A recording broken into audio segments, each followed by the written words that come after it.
সুপ্রিয় দর্শক, আপনারা দেখছেন এসপিএন বাংলা টিভি। দেখুন ও সাবস্ক্রাইব করুন এসপিএন বাংলা টিভি, দেশ ও মানুষের কথা বলে। নির্বাচনের সময় আমার প্রতিশ্রুতিগুলোর মধ্যে যেই মোক্ষম প্রতিশ্রুতিগুলো ছিল তাদের মধ্যে অন্যতম ছিল সাংবাদিকদের কল্যাণ এবং সাংবাদিকদের জন্য কিছু করা।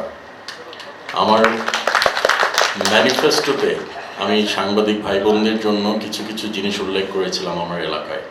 যেরকম সাংবাদিক, আমাদের যে প্রেস ক্লাব আছে আমার এলাকায় ময়মনসিংহ নান্দাইলে, প্রেস ক্লাবের কিন্তু খুব একটা ভালো কোনো ভবন বা সাংবাদিক ভাইদের বোনদের বসার কোনো ভালো জায়গা নেই।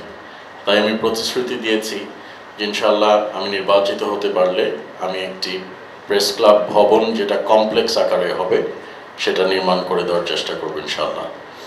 এবং এই কমপ্লেক্সের মাধ্যমে সাংবাদিকদের কল্যাণও হবে, একটা কমিউনিটি সেন্টার, উপরে থাকবে অফিস, এভাবে একটা প্ল্যান ওয়েতে করতে চাই। প্লাস নান্দাইলের আমার যে সাংবাদিকরা, রেজিস্টার্ড সাংবাদিকরা আছেন, তাদের জন্য আলাদা একটা কল্যাণ তহবিল করার জন্য আমি প্রতিশ্রুতি দিয়েছি। আমি কিন্তু তখন জানতাম না যে আমি এই মন্ত্রণালয়ে আসব বা মন্ত্রণালয়ে পাবো, এটাও জানতাম না।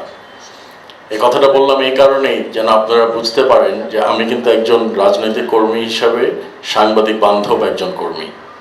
এবং আমি চাই যে যেহেতু আমি এই 24-এর অভ্যুত্থানে এবং 24-এর যে যুদ্ধ আমরা পার করে এসেছি, আমি কিন্তু সাংবাদিক জাতীয় এবং আন্তর্জাতিকভাবে বিভিন্ন সাংবাদিকদের সাথে ওতপ্রোতভাবে জড়িত ছিলাম।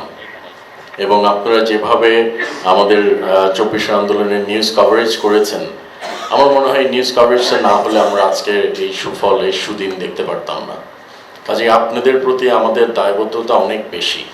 এই জন্য আপনাদের সকলকে, যারা এখানে উপস্থিত আছেন, যারা উপস্থিত নাই, সকলকেই আমি আন্তরিকভাবে ধন্যবাদ জানাই, আমার দলের পক্ষ থেকে কৃতজ্ঞতা জানাই এবং আমার মন্ত্রণালয়ের পক্ষ থেকে আপনাদেরকে কৃতজ্ঞতা জানাই।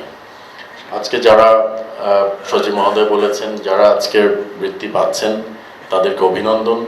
যারা আজকে উত্তীর্ণ হতে পারেননি, ইনশাআল্লাহ ভবিষ্যতে আমরা চেষ্টা করব এই পরিধিটা বাড়ানোর জন্য এবং কল্যাণ ট্রাস্টের পরিধি বাড়ানোর জন্য, যেন সকলেই এর থেকে উপকৃত হতে পারেন। আমি আর বক্তব্য দীর্ঘায়িত করব না। মন্ত্রী মহোদয়